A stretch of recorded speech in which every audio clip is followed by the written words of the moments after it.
Hi guys, ಎಲ್ರಿಗೂ ನಮಸ್ಕಾರ. Welcome to V studio. Yes, Bigg Boss Bigg Boss Bigg Boss Bigg Boss ಅವರು ಒಂದು promo ಬಿಟ್ಟು ಸುಮ್ಮನೆ ಆಗ್ಬಿಟ್ರು. ಲೈಕ್ ಯಾವುದೇ ರೀತಿಯಾದಂತಹ ಅಪ್ಡೇಟ್ಸ್ಗಳು ಸಿಗ್ತಿಲ್ಲ.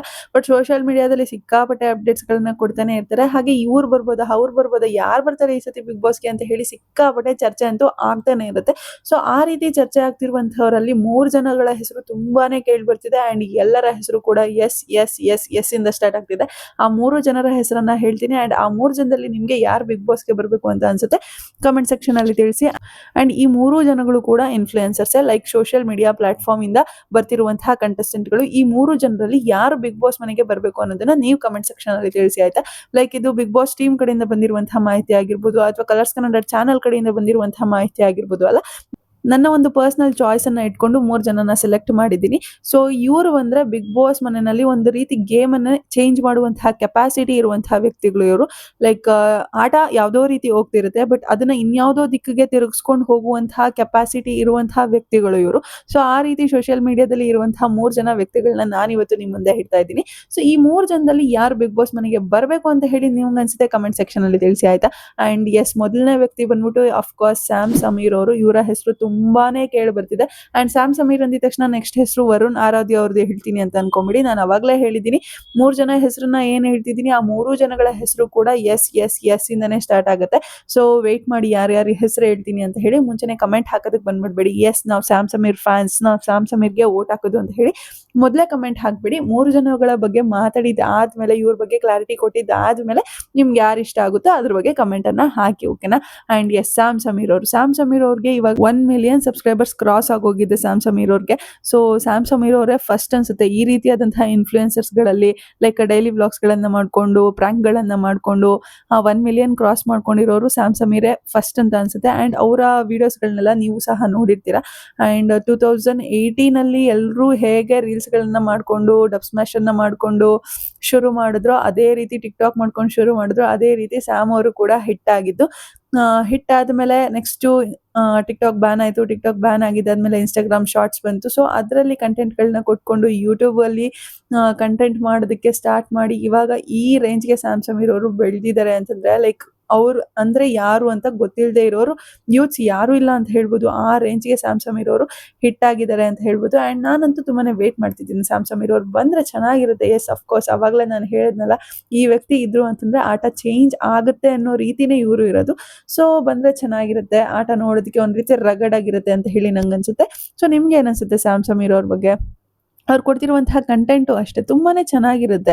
ಒಂಥರ ಫ್ಯಾಮಿಲಿ ಬ್ಯಾಕ್ಗ್ರೌಂಡ್ ಅನ್ನ ಇಟ್ಕೊಂಡು ಫ್ಯಾಮಿಲಿ ಮೆಂಬರ್ಸ್ ನೋಡೋ ರೀತಿನೇ ಕಂಟೆಂಟ್ಗಳಿರುತ್ತೆ. ಲೈಕ್ ಯಾವುದೋ ವಲ್ಗಾರಿಟಿ ಆಗಿರ್ಬೋದು, ಚೀಪ್ ಆಗಿ ಮಾತಾಡೋದಾಗಿರ್ಬೋದು, ಈ ರೀತಿ ಎಲ್ಲ ಅವರ ಕಂಟೆಂಟ್ ಇರೋದಿಲ್ಲ. ಫ್ಯಾಮಿಲಿ ಮೆಂಬರ್ಸ್ನೆಲ್ಲ ಹಾಕೊಂಡು ಕಂಟೆಂಟ್ ಮಾಡ್ತಾರೆ. ಸೊ ನಾವು ಕೂಡ ಫ್ಯಾಮಿಲಿ ಮೆಂಬರ್ಸ್ ಎಲ್ಲರೂ ಕುತ್ಕೊಂಡು ಆ ಕಂಟೆಂಟ್ ಅನ್ನ ನೋಡ್ಬೋದು. ಅವ್ರು ಮಾಡುವಂತಹ ಎಲ್ಲ ಕಂಟೆಂಟು ಸಹ ಅದೇ ರೀತಿ ಇರುತ್ತೆ.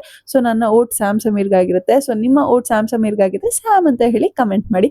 ಅಂಡ್ ಇನ್ನು ನೆಕ್ಸ್ಟ್ ಬರ್ತಿರುವಂತಹ ಹೆಸರು ಅಂತಂದ್ರೆ ಸ್ಟ್ರಾಂಗ್ ಸುಧಾಕರ್. ಸೋಷಿಯಲ್ ಮೀಡಿಯಾದಲ್ಲಿ ಸಿಕ್ಕಾಪಟ್ಟೆ ನಗಿಸ್ತಿರುವಂತಹ ಜನಗಳನ್ನ ಅವರ ಕಂಟೆಂಟ್ ಮೂಲಕ ತುಂಬಾನೇ ನಗಿಸ್ತಿರುವಂತಹ ಸ್ಟ್ರಾಂಗ್ ಸುಧಾಕರ್ ಅವರು ಕೂಡ ಬಿಗ್ ಬಾಸ್ ಮನೆಗೆ ಬಂದ್ರೆ ಚೆನ್ನಾಗಿರುತ್ತೆ ಅನ್ನೋದು ನನ್ನ ಅಭಿಪ್ರಾಯ. ಸೊ ನಿಮ್ಮ ಅಭಿಪ್ರಾಯ ಏನು ಅನ್ನೋದನ್ನ ಕಮೆಂಟ್ ಸೆಕ್ಷನ್ ಅಲ್ಲಿ ತಿಳಿಸಿ. ಸೊ ಸ್ಟ್ರಾಂಗ್ ಸುಧಾಕರ್ ಅವರು ಯಾವ ರೀತಿ ಕಂಟೆಂಟ್ ಕೊಡ್ತಾರೆ ಅಂತ ಹೇಳಿ ಸಾಕಷ್ಟು ಜನಕ್ಕೆ ಗೊತ್ತಿರುತ್ತೆ, ಅಂಡ್ ಒಂದಷ್ಟು ಜನಕ್ಕೆ ಗೊತ್ತಿಲ್ದಿರನು ಇರ್ತಾರೆ. ಸೊ ಅಂತವ್ರಿಗೆ ತಿಳಿಸ್ಬಿಡ್ತೀನಿ, ಸ್ಟ್ರಾಂಗ್ ಸುಧಾಕರ್ ಅವರು ಕೊಡುವಂತಹ ಎಲ್ಲಾ ಕಂಟೆಂಟ್ ಕೂಡ ಎಣ್ಣೆಗಾಡಿ ಕಂಟೆಂಟ್ಗಳೇ.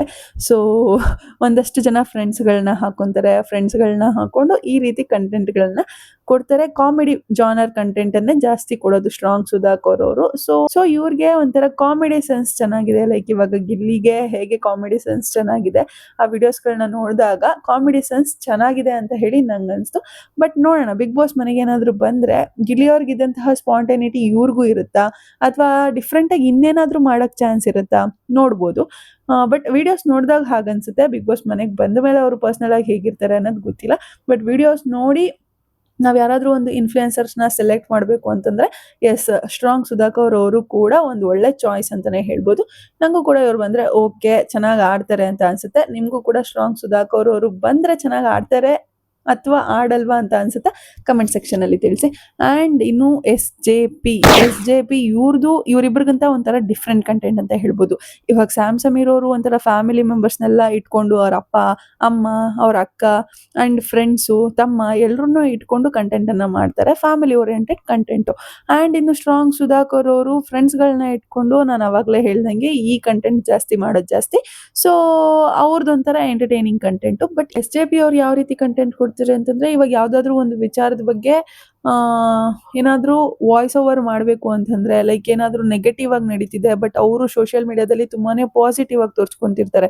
ಒಂದು ವ್ಯಕ್ತಿ ತುಂಬಾ ಪಾಸಿಟಿವ್, ನಾನು ಒಳ್ಳೆಯವನು, ನಾನು ಹಂಗೆ ಮಾಡ್ತೀನಿ ಹಿಂಗೆ ಮಾಡ್ತೀನಿ ಅಂತೆಲ್ಲ ತೋರಿಸ್ಕೊಂತಿರ್ತಾರಲ್ಲ, ಅಂಥವ್ರ ಟ್ರೂ ಫೇಸಸನ್ನು ರಿವೀಲ್ ಮಾಡುವಂತಹ ಕೆಲಸನ ಎಸ್.ಜೆ.ಪಿ ಅವ್ರು ಮಾಡ್ತಾರೆ. ಲೈಕ್ ಇವ್ರು ಹಿಂಗಲ್ಲ, ಇವ್ರು ಇರೋದು ಹಿಂಗೆ ಅಂತ ಹೇಳಿ ಲೈಕ್ ಡೈರೆಕ್ಟ್ ಮೊಕ್ಕೊಡ್ದಂಗೆ ಹೇಳ್ತಾರೆ. ಆ್ಯಂಡ್ ಬಾಯಲ್ಲೆಲ್ಲ ಬರೋ ಮಾತುಗಳೆಲ್ಲ ವಾವ್ ಸೂಪರ್ ಅಂತ ಹೇಳ್ಬೋದು. ಅಂಥ ರೀತಿ ಕಂಟೆಂಟ್ಗಳನ್ನ ಎಸ್.ಜೆ.ಪಿ ಅವರು ಕೊಡ್ತಾರೆ. ಏನಿದ್ರು ಸ್ಟ್ರೈಟ್ ಫಾರ್ವರ್ಡ್ ಆಗಿ ಮಾತಾಡ್ತಾರೆ. ಸೊ ಇಂತಹ ಸ್ಟ್ರೈಟ್ ಫಾರ್ವರ್ಡ್ ಆಗಿ ಮಾತಾಡುವಂತಹ ಕಂಟೆಸ್ಟೆಂಟ್ಗಳು ಬಿಗ್ ಬಾಸ್ ಮನೆಗೆ ಬಂದರೆ ಬಿಗ್ ಬಾಸ್ ನೋಡೋದಕ್ಕಂತೂ ಸಿಕ್ಕಾಪಟ್ಟೆ ಮಜಾ ಇರುತ್ತೆ ಅಂತ ಹೇಳ್ಬೋದು. ಸೊ ಇವ್ರು ಬಂದರೆ ಕೂಡ ಚೆನ್ನಾಗಿರುತ್ತೆ. ಫಾರ್ ಎಕ್ಸಾಂಪಲ್ ಇವಾಗ ಸೌಜನ್ಯ ಅವರ ಕೇಸ್, ಓಕೆನಾ, ಸೌಜನ್ಯ ಧರ್ಮಸ್ಥಳ ಕೇಸ್ ನಿಮ್ಮೆಲ್ರಿಗೂ ಸಹ ಗೊತ್ತಿದೆ. ಸೊ ಇವರ ಒಂದು ಕೇಸಲ್ಲಿ ಒಬ್ಬರು ನಾನು ಧರ್ಮಸ್ಥಳಕ್ಕೆ ಪಾದಯಾತ್ರೆ ಮಾಡ್ತೀನಿ ಅಂತ ಹೇಳಿ ಹೊರಟಿದ್ರು. ಅವರು ಇವ್ರ ಮೇಲೆ ಹಿಂದೆಗಡೆ ಹುಡುಗರನ್ನ ಬಿಟ್ಟಿದ್ದಾರೆ, ನನ್ನನ್ನು ಫಾಲೋ ಮಾಡೋಕ್ಕೆ ಹುಡುಗರನ್ನೆಲ್ಲ ಬಿಟ್ಟಿದ್ದಾರೆ ಇವರು ಅಂತೆಲ್ಲ ಹೇಳಿ ಒಂದಷ್ಟು ಸೋಷಿಯಲ್ ಮೀಡಿಯಾದಲ್ಲಿ ಹಾಕೊಳ್ತಿದ್ರು. ಸೊ ಅಂಥವರ ಟ್ರೂ ಫೇಸಸನ್ನು ರಿವೀಲ್ ಮಾಡುವಂತಹ ಕೆಲಸ ಈ ಎಸ್.ಜೆ.ಪಿ ಅವರು ಮಾಡಿದ್ರು. ಸೊ ಗುಡ್ ಪರ್ಸನ್ ಅಂತ ಅನಿಸ್ತು, ಏನೇ ಇದ್ರು ಡೈರೆಕ್ಟಾಗಿ ಮಾತಾಡ್ತಾರೆ ಅಂತ ಅನಿಸ್ತು. ಸೊ ಇವ್ರು ಬಂದರೆ ಕೂಡ ಇಂತಹ ಡೈರೆಕ್ಟ್ ವ್ಯಕ್ತಿಗಳು ಬಿಗ್ ಬಾಸ್ ಮನೆಗೆ ಬಂದರೆ ಟೆಂಪರ್ ಕೂಡ ತುಂಬ ಬೇಗನೆ ರೈಸ್ ಆಗುತ್ತೆ. ಸೊ ಇಂತಹ ಟೆಂಪರ್ ರೈಸ್ ಆಗೋರಾಗಿರ್ಬೋದು ಅಥವಾ ಡೈರೆಕ್ಟಾಗಿ ಮಾತಾಡೋಂಥ ವ್ಯಕ್ತಿಗಳಾಗಿರ್ಬೋದು ಬಿಗ್ ಬಾಸ್ ಮನೆಗೆ ಬಂದರೆ ನೋಡೋದಕ್ಕೆ ಮಜಾ ಇರುತ್ತೆ ಅನ್ನೋದು ನನ್ನ ಅಭಿಪ್ರಾಯ. ಸೊ ಈ 3 ಜನರಲ್ಲಿ ಬಿಗ್ ಬಾಸ್ ಮನೆಗೆ ಯಾರು ಬಂದರೆ ನಿಮಗೆ ಇಷ್ಟ ಆಗುತ್ತೆ, ಲೈಕ್ ನೀವು ಅವ್ರನ್ನ ಬಿಗ್ ಬಾಸ್ ಮನೆಯಲ್ಲಿ ನೋಡೋದಕ್ಕೆ ಎಕ್ಸ್ಪೆಕ್ಟ್ ಮಾಡ್ತಿದ್ದೀರಾ ಆ್ಯಂಡ್ ಕ್ಯೂರಿಯಾಸಿಟಿಯಿಂದ ಕಾಯ್ತಿದ್ದೀರಾ ಅನ್ನೋದನ್ನು ಕಮೆಂಟ್ ಸೆಕ್ಷನಲ್ಲಿ ತಿಳಿಸಿ. Like Sam, SJP or strong Sudhakar, ಇವ್ರು 3 ಜನದ್ದು ಕಂಟೆಂಟು ತುಂಬಾ ಡಿಫ್ರೆಂಟ್ ಆಗಿರುತ್ತೆ. ಲೈಕ್ ಸ್ಯಾಮ್ ಅವ್ರ ಜಾನರೇ ಬೇರೆ,